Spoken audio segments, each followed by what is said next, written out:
ಇಂದೇ ಡೌನ್ಲೋಡ್ ಮಾಡಿ ಮತ್ತು ನಿಮ್ಮ ನೆಚ್ಚಿನ ಶೋಗಳನ್ನು ಆನಂದಿಸಿ. ದೊರೆ, ಮನೆ ನಮ್ಮ ಪರವಾಗಿ ಆಯ್ತದಲ್ವಾ? ಏನಾರು ಆಗ್ಲಿಲ್ಲ ಅಂದ್ರೆ ನನ್ನ ಪಿರಾಣ ಹೊಟ್ಟೋಯ್ತದೆ. ಅಜ್ಜಿ, ಹಂಗೆಲ್ಲ ಮಾತಾಡ್ಬೇಡ. ಆ ಮನೆ ನಮ್ದು ಯಾಕೆ ಏನೆಲ್ಲ ತಯಾರಿ ಮಾಡ್ಕೊಬೇಕು ಎಲ್ಲ ಮಾಡ್ಕೊಂಡಿವ್ನಿ. ಆ ಬ್ರಹ್ಮ ಬಂದ್ರುವೆ ನ್ಯಾಯ ನಮ್ಮ ಕಡೆಗೆ ಆಗೋದು. ನೀನು ಹೇಳ್ದಂಗೆ ಆಗ್ಬಿಟ್ರೆ ಸಾಕುದವ್ರೆ. ಈ ಜೀವನದಾಗೆ ನನ್ಗಿಂದೇನು ಸುಖನೂ ಬೇಡ. ನೆಮ್ಮದಿಯಾಗಿ ಕಣ್ಮುಚ್ಚಿಬಿಡ್ತೀನಿ. ಅಯ್ಯೋ,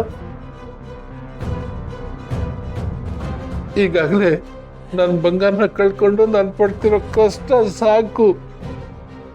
ಈಗ ಅವಳಿದ್ದ ಮನೇನು ಕಳ್ಕೊಂಡ್ರೆ ನನ್ನ ಕೈಲಿ ಬದುಕಕ್ಕಾಗಂಗಿಲ್ಲ. ಒಂದು ವೇಳೆ ನಾನು ಸತ್ರುವೆ ನನ್ನ ಆತ್ಮಕ್ಕೆ ಶಾಂತಿ ಸಿಗಕ್ಕಿಲ್ಲ ದೊರೆ. ಅಪ್ಪಯ್ಯ, ಹಿಂಗೆಲ್ಲ ಮಾತಾಡ್ಬೇಡಿ. ನೋಡಿ, ಅಳ್ಬೇಡಿ ಅಪ್ಪಯ್ಯ. ಈ ಕಂಟಿ ಬದುಕಿರೋ ಗಂಟ ಹಂಗೆಲ್ಲ ಆಗ್ಬಿಡಕ್ಕಿಲ್ಲ. ರೀ, ಲಾಯರ್ ಆಫೀಸ್ಗೆ ಹೋಗಿದ್ರಲ್ಲ, ಏನಂದ್ರು?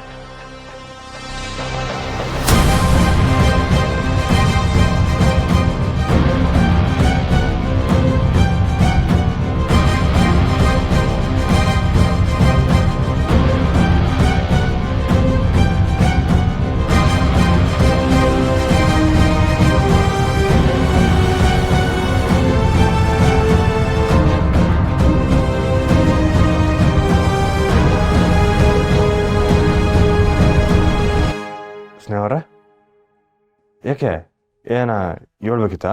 ರೀ, ಒಂದ್ ವೇಳೆ ಆ ಲಾಯರ್ ಕೈಲಿ ಆಗಿಲ್ಲ ಅಂದ್ರೆ ನಮ್ ಚಂದ್ರು ಅಣ್ಣ. ಸ್ನೇಹವ್ರೆ, ಆ ಮಾತು ಬೇಕಾಗಿಲ್ಲ.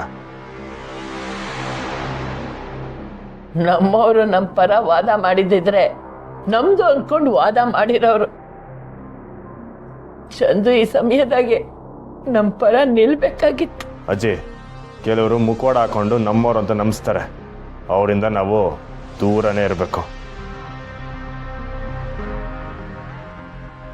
ನಮ್ಮ ಪರ ಇದೀವಿ ಅಂತ ಇಲ್ಲಿ ಹೇಳ್ಬಿಟ್ಟು ಕೋರ್ಟ್ನಾಗ ಹೋಗಿ ನಮ್ಮ ವಿರುದ್ಧನೇ ಮಸಲಾತ್ ಮಾಡ್ತಾರೆ. ಅಂತ ಗೋಮುಖ ವ್ಯಾಘ್ರಗಳನ್ನ ಹತ್ರನೂ ಸೇರಿಸ್ಬಾರ್ದು.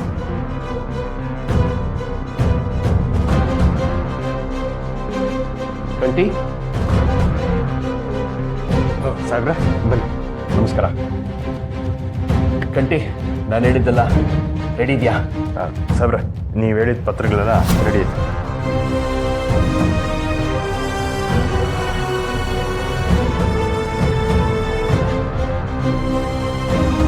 ಲಾಯರ್ ಸಾಬ್ರೆ, ಕುಂತ್ಕೊಳ್ಳಿ. ಪರವಾಗಿಲ್ಲ. ಆ್ಯಕ್ಚುಲಿ ನಾನೊಂದು ಇಂಪಾರ್ಟೆಂಟ್ ವಿಷಯ ಹೇಳಬೇಕು. ಏನು ಸಾಹೇಬ್ರೆ? ಕೋರ್ಟಲ್ಲಿ ಜಡ್ಜು ಚೇಂಜ್ ಆಗಿದ್ದಾರೆ. ಇಷ್ಟು ದಿನ ಇದ್ದಿದ್ದ ಜಡ್ಜು ಭಾವನೆಗಳಿಗೆ ಬೆಲೆ ಕೊಡ್ತಾ ಇದ್ರು. ಈಗ ಬರ್ತಿರೋ ಜಡ್ಜು ಸ್ವಲ್ಪ ಮುಂಗೋಪಿ. ಕೇಸು ಬೇಗ ಮುಗಿಬೇಕು ಅನ್ನೋ ಹಠ ಇದೆಯಂತೆ. ಒಂದು ಸಣ್ಣ ತಪ್ಪಿದ್ರು ಆಪೋಸಿಟ್ ಅವ್ರು ಹೈಲೈಟ್ ಮಾಡಿದ್ರೆ ತೀರ್ಪು ಅವ್ರ ಕಡೆನೇ ಆಗೋ ಸಾಧ್ಯತೆ ಜಾಸ್ತಿ ಇದೆ. ನಮ್ಮ ಕೇಸಲ್ಲಿ ತುಂಬ ಲೋ ಫಾಲ್ಸ್ ಇದೆ. ಅದೇ ನಮಗೆ ತಲೆನೋವು ಆಗ್ತಾ ಇರೋದು.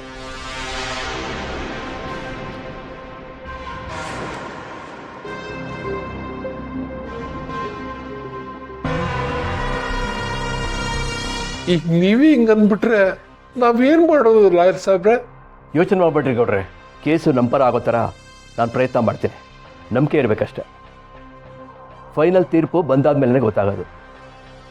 ಈ ಮನೆ ನಿಮ್ಮ ಪರನೇ ಆಗಬೇಕು ಅಂತ ನನಗೂ ತುಂಬ ಆಸೆ ಇದೆ. ಸರಿ, ನಾನಿನ್ನು ಬರ್ತೀನಿ.